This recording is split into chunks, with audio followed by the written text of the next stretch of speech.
eu quero agora trazer uma outra situação aqui. Diante de todos esses debates, isso, de alguma forma, reflete também na opinião das pessoas sobre a possibilidade de reeleição do presidente Lula. É o que mostra um levantamento da Genial Quest divulgado hoje. Vamos trazer os números aqui para vocês que nos acompanham e entender essa camada do debate? Porque 59% das pessoas ouvidas entendem que o presidente Lula não deveria se candidatar à reeleição nesse momento, assumir ou tentar assumir um quarto mandato. E 38% entendem que sim, que ele deveria tentar mais uma vez. 3% não sabem ou não responderam. Ô Fábio Piperno, de que maneira que você olha para esses números e também vê que esse debate da segurança pública acaba pesando para essa opinião aqui, das pessoas acharem, embora lá atrás, em maio de 2025, esse número fosse maior, 66%. Houve uma recuperação de popularidade do presidente da República que se mostra aqui nesse meio, mas ela havia caído, né? Ou quer dizer, ela havia aumentado para 42% daqueles que entendem que sim, aí agora ela cai, chega a 59% pensando que não. Então, a popularidade nesse caso cai e o entendimento de que ele não deveria se recandidatar ou se reeleger, sobe. A que você atribui isso, Piperno? Olha, em relação ao levantamento imediatamente anterior a esse, é claro que impactou a questão da operação no Rio de Janeiro, sobre a qual o presidente deu uma opinião que foi bastante contestada por seus opositores e por grande parte da população que aprovou aquela operação. E muito se falou, inclusive, que o próprio presidente já teria feito isso também de caso pensado, até para aproximar o discurso, né, de parte das suas bases. Agora, a grosso modo, embora tenha havido essa oscilação recente, Evandro, o número não fica muito longe também do que tem sido uma espécie de média histórica. Já foi de 45, mas já foi de 32, os que o apoiavam. Já foi de 66, da mesma forma que já foi de 52, os que não concordavam com a sua nova candidatura. É evidente também que a gente tem que pontuar duas coisas. Isso não é uma pesquisa de preferência. Apenas tem gente que vai votar nele que falou que ele não deveria se candidatar. Já vê um desgaste, né? Exato. O ex-presidente Bolsonaro, por exemplo, teve percentuais até bem piores. Calma, menino. Vamos trazer aqui esse dado aqui para o Piperno, então, depois já comentar, porque ele entra no spoiler e aí eu perco o meu navio.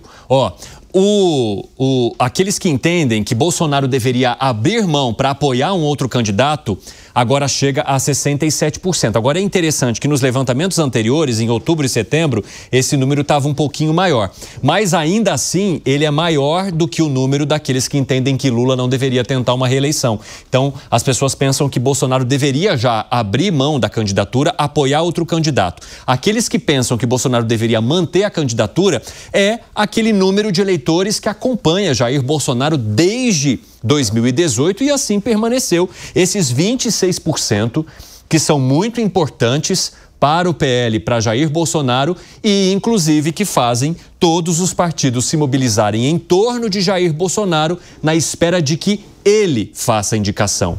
Esses 26% não são um número qualquer. Essa quantidade de eleitores no país é sim relevante. Continue, Piperno.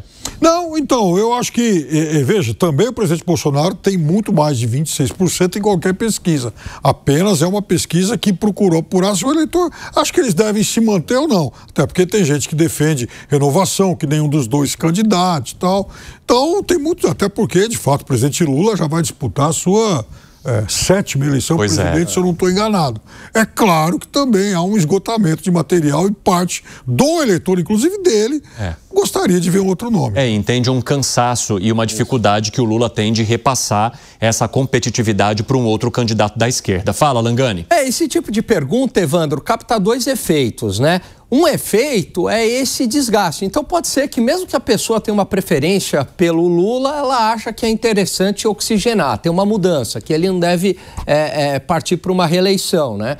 Até porque ele já está 3 vezes na presidência. O mesmo vale também para aquele eleitor mais à direita, achando que o Bolsonaro não deveria voltar e ter uma oxigenação, isso seria bom, não ficar nessa disputa Lula e Bolsonaro. Então esse é um efeito que esses números mostram.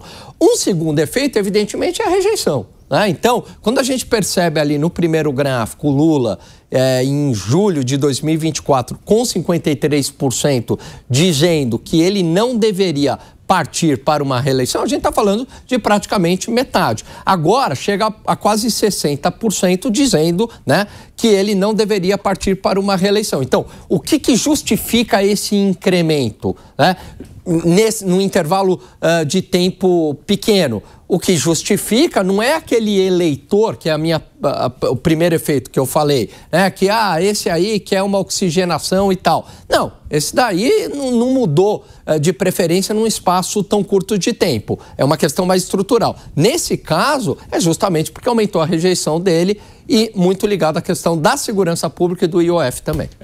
Inclusive, eu quero saber de você. Essa pesquisa indica que 59% não querem Lula na reeleição. Quem deve ocupar o espaço em 2026? E aí eu quero saber a tua opinião. É o Lula mesmo, pela continuidade? Bolsonaro, pela oposição? Novos nomes por renovação? Participe da nossa enquete no YouTube, que eu quero saber como você pensa a respeito desse tema.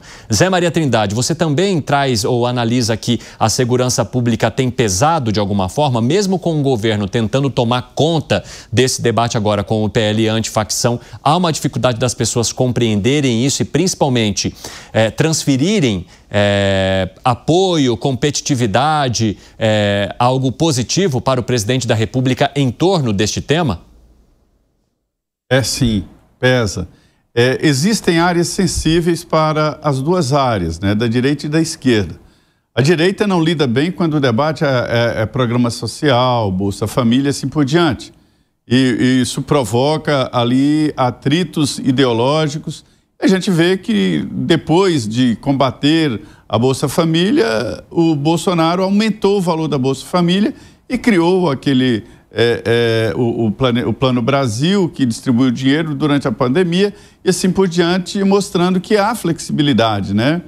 E o pessoal do PT está dizendo, olha, esse debate da Bolsa Família e não Bolsa Família exauriu, o PT precisa se renovar e entrar em novos debates.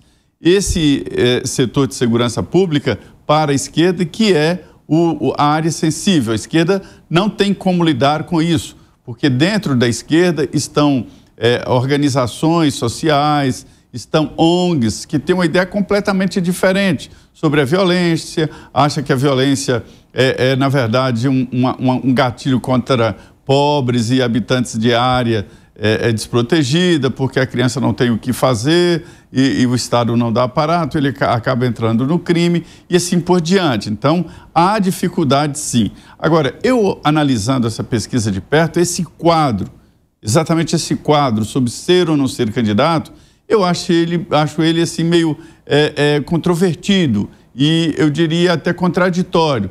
Porque, veja bem, aí nos leva a crer que a população está farta dessa história de polarização.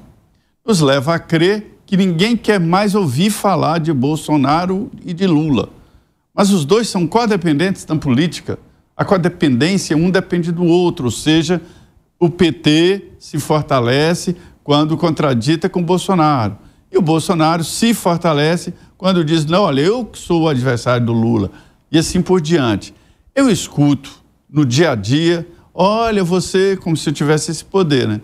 Olha, você tem que pegar o Lula, tem que pegar o Bolsonaro e o Trump, enfiar num saco e jogar no ar. Tipo assim, vamos tirar esse debate da política. Mas quando se discute política, cai sempre no Lula e no Bolsonaro. Então, assim, é muito contraditório isso.